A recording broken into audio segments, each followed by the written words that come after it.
Na madrugada de 11 de setembro de 2015, em Halifax, Nova Escócia, uma policial decidiu aproveitar seu fim de semana de folga da maneira mais comum possível, saindo para beber e se divertir com amigos. Catherine Campbell, de 36 anos, era conhecida por sua dedicação ao trabalho e responsabilidade exemplar. Jamais faltava ao serviço sem aviso prévio.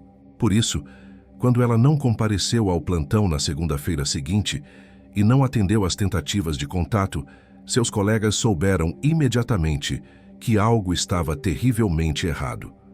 O que começou como uma noite aparentemente normal de diversão se transformou em um dos casos mais chocantes do Canadá.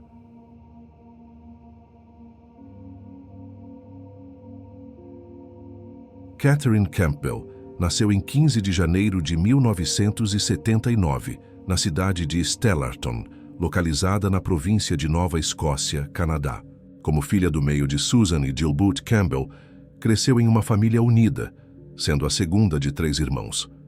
Desde muito jovem, Catherine demonstrava um forte desejo de ajudar os outros e servir sua comunidade. Descrita por aqueles que a conheciam como uma pessoa afetuosa, prestativa e solidária, ela carregava uma energia calorosa que cativava todos ao seu redor. Aos 10 anos, já seguia os passos do pai, tornando-se bombeira voluntária, uma prova precoce de sua dedicação ao bem-estar coletivo. Anos mais tarde, ela ingressou na polícia de Truro, onde se destacou como oficial, exercendo sua profissão com determinação e comprometimento. Catherine morava em Dartmouth e enfrentava diariamente um trajeto de 1 hora até Truro para trabalhar, mas sua responsabilidade era inquestionável. Nunca faltava ao serviço sem justificativa, sendo vista como uma profissional extremamente confiável por seus colegas. Na sexta-feira, 11 de setembro de 2015, Catherine terminou sua jornada de trabalho normalmente no departamento de polícia de Truro. Após se despedir dos colegas, desejando a todos um bom fim de semana, ela aproveitou que estaria de folga até a segunda-feira seguinte. Pouco depois da meia-noite, decidiu sair de seu apartamento em Dartmouth para aproveitar a noite.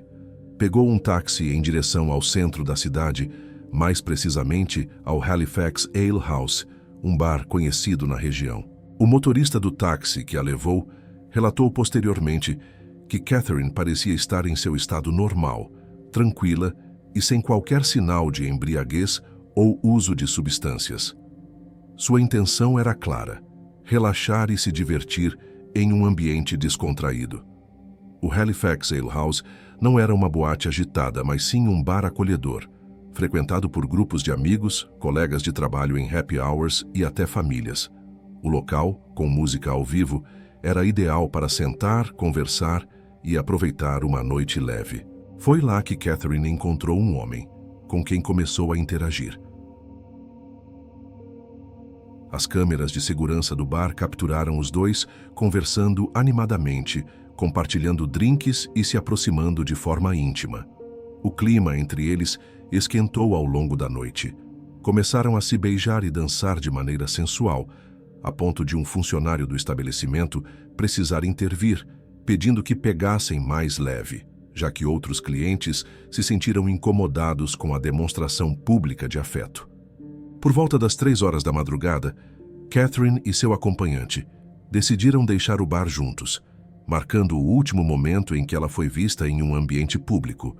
O homem com quem Catherine saiu do Halifax Ale House era Christopher Garnier, um ex-paramédico de 27 anos. Ele já havia trabalhado no próprio bar, o que facilitou sua identificação pelos funcionários que o conheciam bem. Naquela época, Christopher atravessava um momento pessoal turbulento. Havia acabado de terminar um relacionamento de longa data com sua namorada, Brittany Francis. O término foi tão significativo que Brittany o expulsou do apartamento que dividiam, forçando-o a buscar um lugar temporário para ficar. Ele encontrou refúgio na casa de um amigo, Mitchell DeVoe, onde estava hospedado na noite em questão.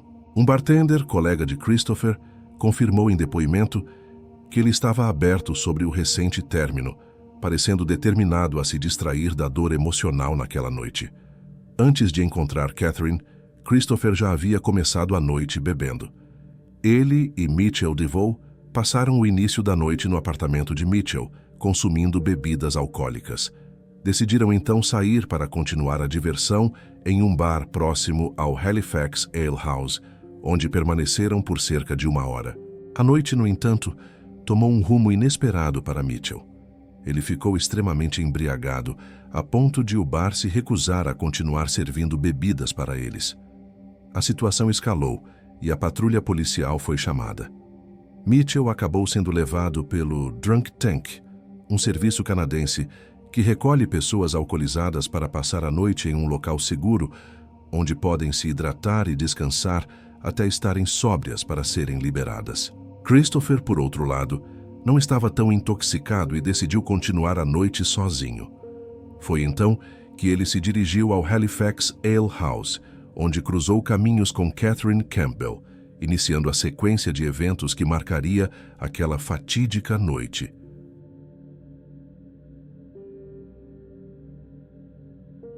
Após uma noite animada no Halifax Ale House, Catherine Campbell e Christopher Garnier decidiram deixar o bar por volta das 3 horas da madrugada de 11 de setembro de 2015.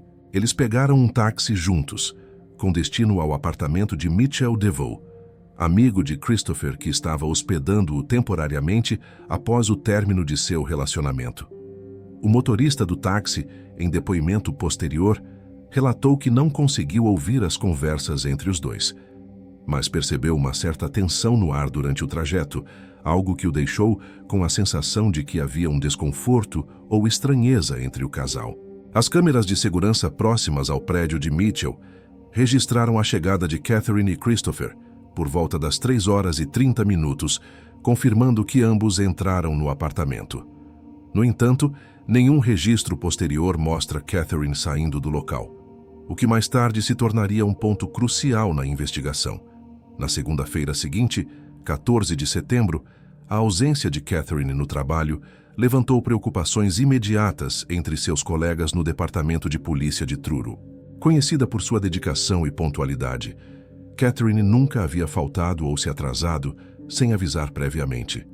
O supervisor de despacho, que também era um amigo próximo dela, foi quem primeiro acionou o alarme, percebendo que algo estava errado. Preocupados, os colegas decidiram agir rapidamente e uma equipe foi enviada ao apartamento de Catherine em Dartmouth para uma verificação de bem-estar. Ao chegarem, encontraram a porta destrancada, o que já era incomum. O apartamento estava em ordem, limpo e organizado, mas 2 detalhes chamaram a atenção. A televisão estava ligada e o despertador tocava incessantemente, sugerindo que Catherine não havia retornado desde que saiu na sexta-feira. Além disso, itens pessoais como chaves, carteira e celular não foram encontrados no local, aumentando a suspeita de que algo grave havia ocorrido. As primeiras investigações começaram imediatamente, com os policiais analisando as câmeras de segurança do prédio onde Catherine morava. As imagens confirmaram que ela saiu de seu apartamento pouco depois da meia-noite de sexta-feira, entrando sozinha em um táxi. O motorista desse táxi foi identificado e confirmou que levou Catherine ao Halifax Ale House, descrevendo-a como tranquila e sem sinais de embriaguez. A investigação então se voltou para as câmeras de segurança do bar, que revelaram imagens de Catherine interagindo com Christopher Garnier. Essas imagens foram cruciais, pois mostraram que Christopher foi a última pessoa vista com ela antes de seu desaparecimento, colocando-o no centro das suspeitas. Com Christopher identificado como a última pessoa a estar com Catherine, os investigadores começaram a rastrear seus movimentos. Eles descobriram que, após a noite de 11 de setembro, Christopher havia reatado seu relacionamento com a ex-namorada, Brittany Francis, e voltado a morar com ela no apartamento que dividiam anteriormente. Surpreendentemente, ele parecia levar uma vida normal, seguindo sua rotina diária, como se nada tivesse acontecido. Quando os policiais entraram em contato com Mitchell DeVoe, o amigo que o hospedava, ele relatou um detalhe curioso. Ao retornar ao seu apartamento na manhã de sábado, após passar a noite detido pelo Drunk Tank, encontrou Christopher dormindo no sofá da sala, em vez de usar a cama que havia sido preparada para ele. Mais intrigante ainda, o cobertor que Mitchell havia emprestado a Christopher não estava lá, o que levantou suspeitas. A investigação no apartamento de Mitchell trouxe descobertas alarmantes. Em uma troca de mensagens entre Mitchell e Christopher, o primeiro perguntou sobre o paradeiro do cobertor. Christopher respondeu que precisou jogá-lo fora, alegando que havia passado mal devido à bebedeira, deixando o cobertor muito sujo e estragado. Ele prometeu comprar um novo, mas a explicação pareceu frágil aos investigadores. Uma busca mais detalhada no apartamento revelou vestígios de sangue no chão da sala, no sofá-cama e em alguns objetos do banheiro. A perícia confirmou que o DNA encontrado pertencia a Catherine Campbell, indicando que algo grave havia ocorrido ali. Além disso, no computador de Mitchell, os policiais encontraram pesquisas recentes sobre perda de memória devido à ingestão de álcool e perda de memória por uso de antidepressivos, sugerindo que alguém, possivelmente Christopher, estava tentando entender ou justificar lapsos de memória relacionados àquela noite. Esses achados reforçaram a suspeita de que Christopher estava diretamente ligado ao desaparecimento de Catherine. As investigações sobre o desaparecimento de Catherine Campbell ganharam um tom ainda mais grave com as imagens captadas por câmeras de segurança na rua do prédio onde Mitchell DeVoe, amigo de Christopher Garnier, morava. Na madrugada de 12 de setembro de 2015, por volta das 5 horas, as câmeras de estabelecimentos comerciais próximos registraram Christopher saindo dos fundos do prédio. Apenas 1 minuto depois, ele retornou arrastando um grande latão de lixo verde. Poucos minutos mais tarde, ele saiu novamente com o mesmo latão, mas agora com visível dificuldade para movê-lo, como se estivesse carregando algo extremamente pesado. Em um momento, as imagens mostram algo caindo do latão. Christopher parou, voltou para recolher o item, colocou-o de volta no latão e continuou seu trajeto. Testemunhas, incluindo um motorista de caminhão de lixo e um homem a caminho do trabalho, relataram ter visto um indivíduo desconhecido arrastando o latão pelas ruas naquela madrugada, descrevendo seu comportamento como estranho. As câmeras próximas à ponte McDonald's, localizada a cerca de 5 minutos do prédio, também capturaram Christopher arrastando o latão por um longo percurso, reforçando a suspeita de que ele estava tentando se desfazer de algo incriminador.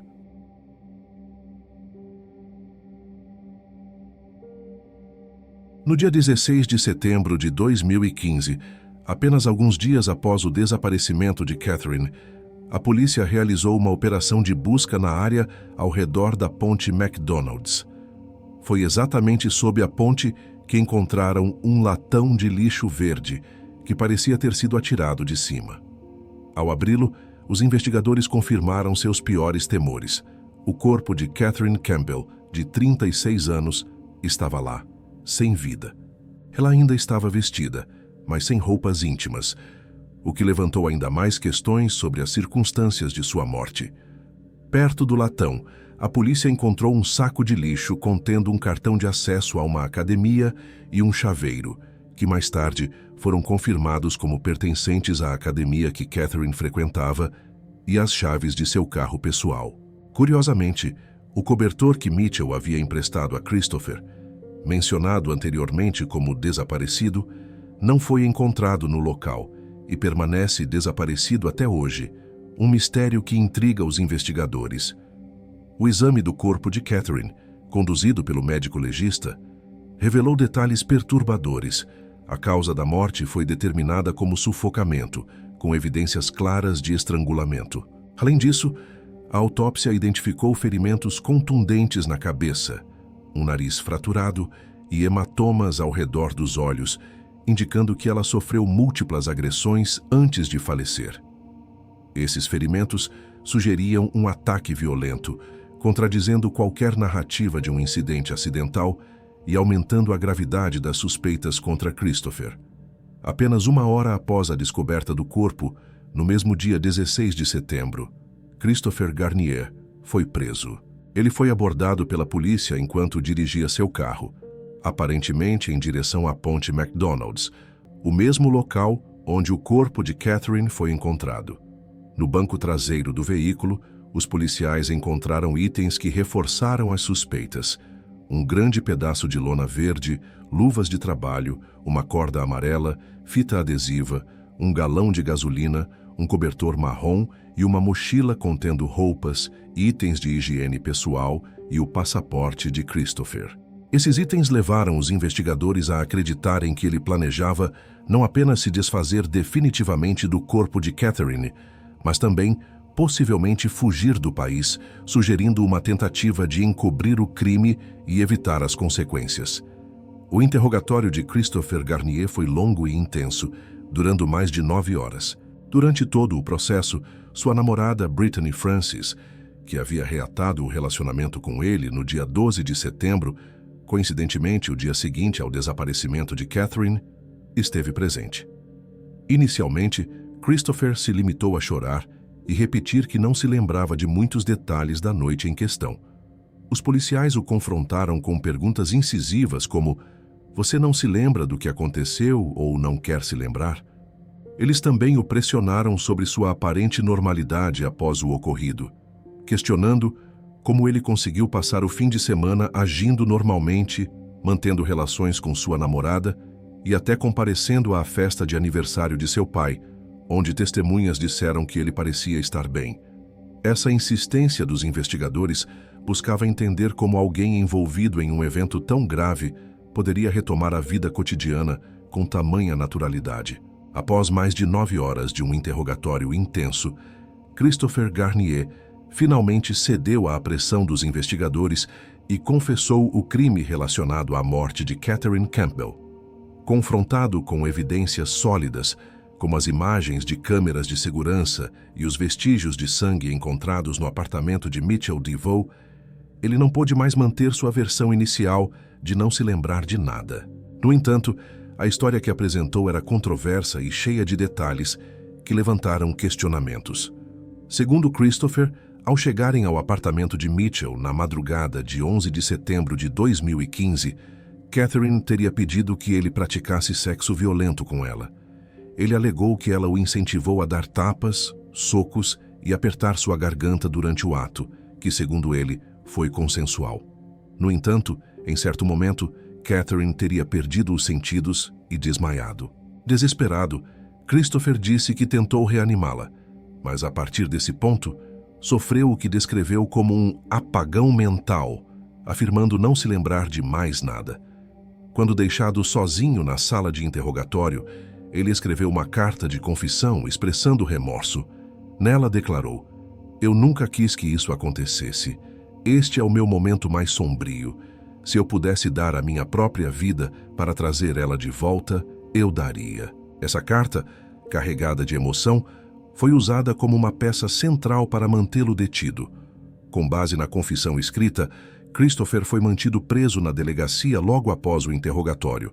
Poucos dias depois, no entanto, ele conseguiu pagar uma fiança de $100 mil, o que lhe permitiu cumprir prisão domiciliar enquanto aguardava o julgamento. Esse período de espera foi longo, durando mais de 2 anos, durante os quais ele permaneceu sob restrições, mas vivendo com sua namorada, Brittany Francis, com quem havia reatado o relacionamento.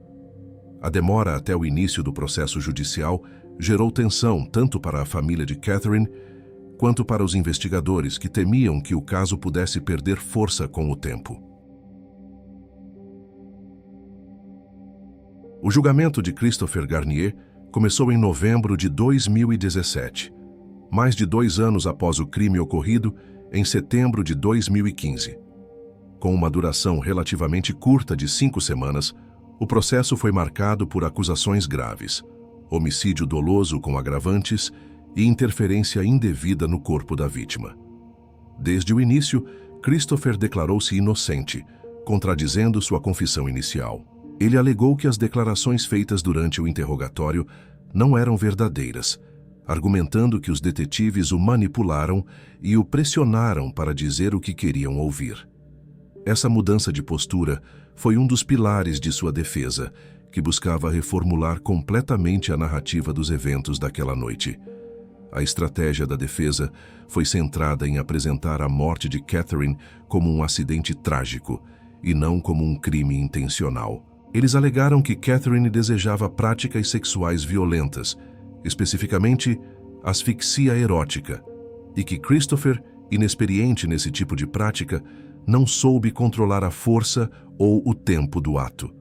Segundo a defesa, quando Catherine desmaiou, Christopher entrou em pânico e sofreu um apagão mental, o que explicaria sua incapacidade de lembrar o que aconteceu depois. No tribunal, Christopher testemunhou, admitindo que suas memórias daquela noite eram confusas e fragmentadas, mas insistiu que Catherine pediu práticas de dominação, especificando que o ato de apertar seu pescoço durou cerca de 30 segundos.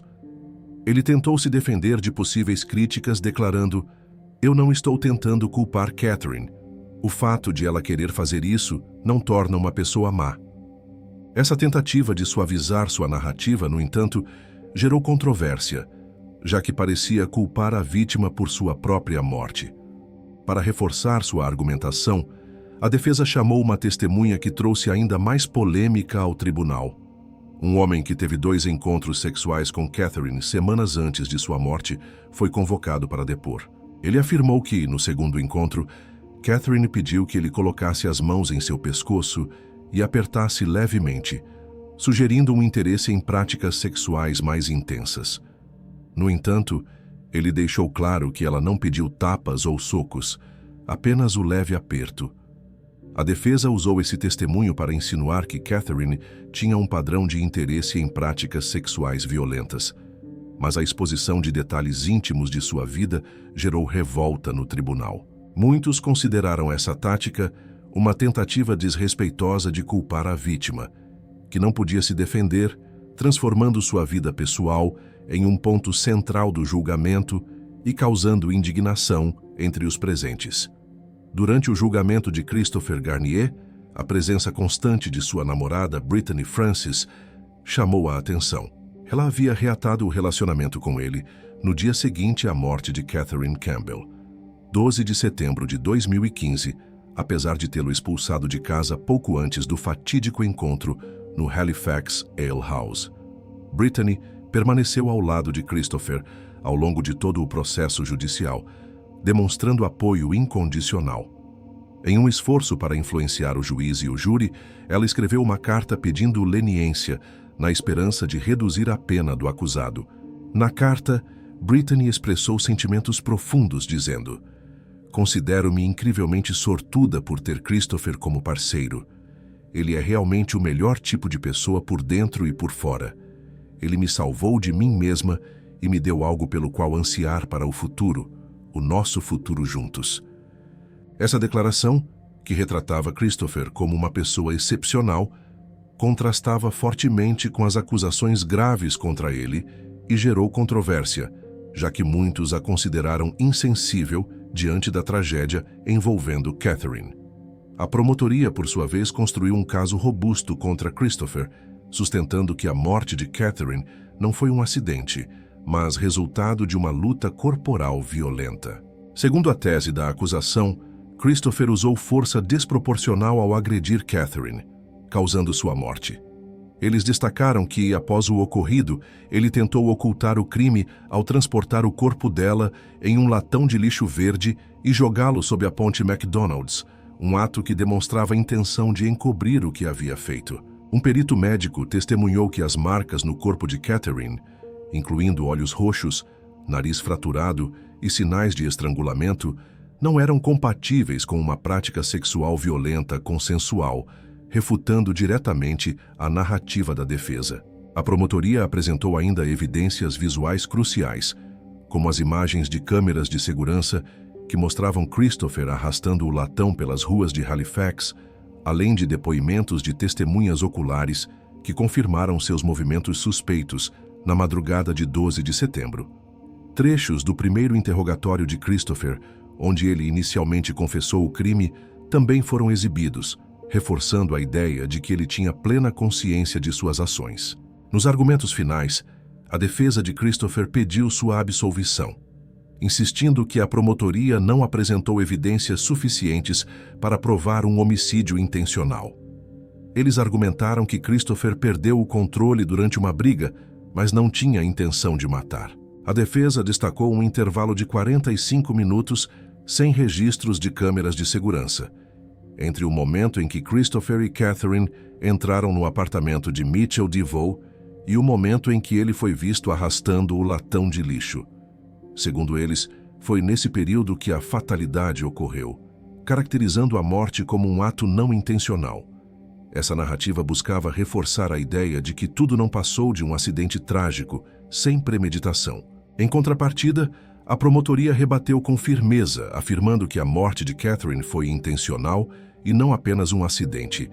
Eles sustentaram que Christopher estrangulou Catherine até o fim, apontando que para um sufocamento fatal seria necessário manter a pressão por cerca de 2 minutos sem interrupção, seguidos de mais 2 minutos em que a vítima permaneceria imóvel e em silêncio.